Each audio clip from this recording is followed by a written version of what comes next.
Hey, it's Adam from Buzzy. I just wanted to introduce a new beta that we've been working on. It's called Auto Markup.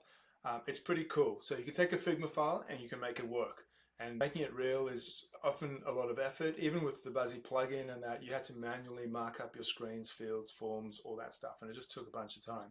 So we've been using artificial intelligence. So let's have a look at this. So the prerequisite over here is a couple of things. So one you're going to need for access to this early beta, you're going to need an OpenAI API key. The second thing you're going to need is like a nicely structured Figma file. Obviously, the better structured it is, the more success you're going to have. So best practices are important. This is one that is based on, it's actually one of the samples that comes with the Figma simple design kit. So it's just a starting point. It's a very simple shop. You've got a shop over here with a bunch of items, a number of details, and then you can also submit customer reviews in here, and there's a submit review one. So just a very simple example to start off with. Once you've installed the Buzzy plugin, you can start it up and then go through the auto markup. Obviously, you can still use the manual stuff, but the auto markup will scan the file and have a look at the actual image of the file and the structure of it and say, okay, right, what have we got over here? So we've got 3 frames. Now, if you've got a bunch more frames that aren't relevant, they might just be there for help, annotations and things, you can ignore them. But we've got a shop, which it's worked out is the home page. We've got the detail page, which is the basic page, and the submit review one over here is a little pop-up, which is what we call an overlay. So once we've done that, we can now go into the next stage, which is we're going to look at all those screens and generate what the AI thinks is an application brief. Now, this is completely editable. So this is an iterative process that you can start off with it. So it's given it a name. It's given us the different functions that it sees in the file. And then we've got the user roles and then the data requirements, which are really important. Now you can come in and you can edit this and modify it, add, remove, make it more accurate. And that's going to help, the results over here. The next stage after we've got the brief is we're going to generate the data model.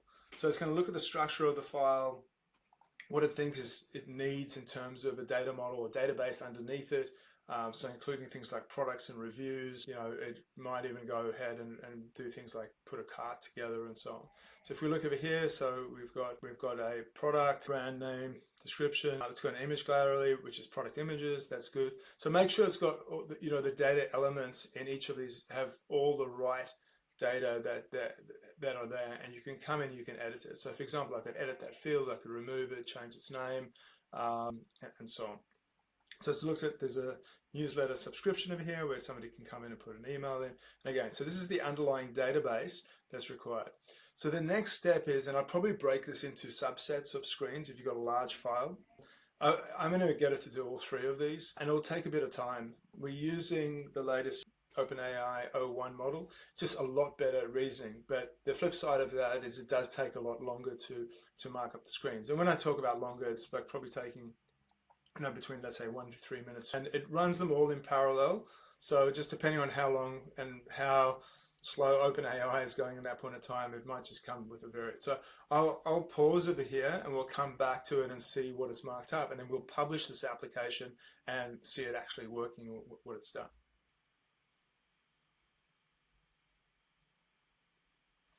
Okay, so it took a few minutes. Here we are, and let's have a look at what it's actually marked up. So I'm going to click done. And obviously we've got our data model. This is obviously the Buzzy plugin. Let's have a look at like some of these screens. So we can see over here, it's actually mapped the database elements to that, for example, the image on that screen. And if we look at, let's look at the card grid over here. So that's a view, that's like a dynamic query of cards, which are these cards over here in the product, the shop page, the home page. And it's created that, and it's mapped it to that data table, which is one of the data tables that are created in the earlier phase. This is pretty cool. So this would have literally taken you probably, maybe half an hour to mark up the screen, which is still way quicker than actually developing it. You don't have to develop the code. Buzzy makes it run automatically once you've done that. But the actual marking up was quite a painful, time-consuming thing, and now AI is just making that super easy. You can do it in a matter of minutes. And again, if we looked over here, so let's look at the product card. That's going to do a navigate to the product detail page, which is this one. So it's going to pass the current data, which is the context to it. And then if we looked in here, so it's worked out that that's the product image. Again, it's done all this markup for us. So it's got the price in here, and let's have a look. There might be a couple of little issues in that you need to resolve. But Let's have a look at this. Let's see what it's done with the reviews down the bottom.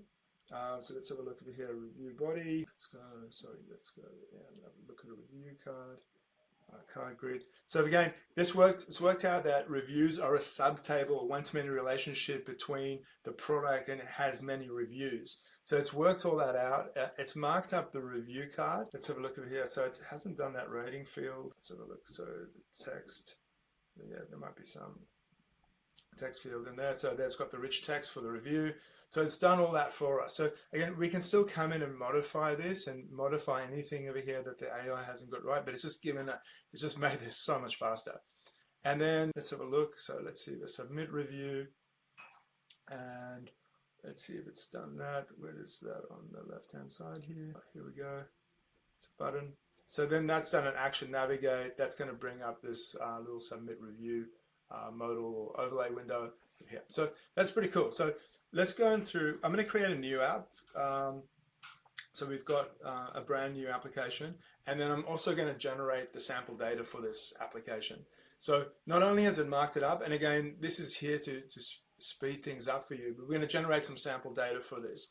And let's have a look at the first version of this running. So just by the way, just while we're waiting for that, we'll have a look at this in this application in the Buzzy workspace. So here's the application. Obviously we can see all the brief and everything that was created. We can see the data models. We can see now that the sample data is starting to get populated. It will have things like, depending on over here, it's got some sample data, so there's no reviews on that one. So it just generates like a real small amount of sample data. Let's see if we can find one over here with some reviews. There's not one on that one either. Lucky last. Oh, there's not one on there. Oh, I might not have generated them yet. But anyway, let's actually have a look at this application. So we're going to click, let's see now the sample data's there. We're going to have a look at this in live mode. So this is exciting. So now we can see here are actual products in this, and these are dynamic lists. So if we were to add another product, it will just appear over here. So let's have a look at that. So that's the shorts of it. Some little formatting issues that would be pretty simple to fix in Figma. And again, I don't think the reviews were wired up properly, so that's probably something that we need to spend a bit more time on. So we're constantly training these models to get them, but this is going to give you a huge starting point over here to be able to generate the applications that you want and do things. So again, if we went and added, let's go into the database over here. If we went and added, I'm just going to say surfboard. I haven't got a brand, clear description. 6 foot, one board, thruster, type with 3 fins. I'll just submit that. If we went back to our shop over here, we'll see that there's our new surfboard over there. Obviously, I didn't put an image in or anything, but kind of gives you an idea that that's the new. It's a 6.1 thruster. That's give you an idea of what we did. Obviously, if we put an image in, it would show up in that. So that's using the back end of the content management system. You could obviously develop this as part of your application, like you can develop the back end over here. And the pretty cool thing is you can generate applications with AI, which is different to doing it with Figma. But then you can bring bits in Figma and then just get it to auto markup that. So they don't have to sit, they can sit side by side. So you can generate an application and a Figma file using Buzzy, and then you can then extend it with your Figma skills. So this is pretty cool. So thanks for watching. This is early beta. We can't wait to get feedback from you. Again, like I said, we're going to be training the AI models, refining them, getting them more accurate, and pretty excited. Cheers.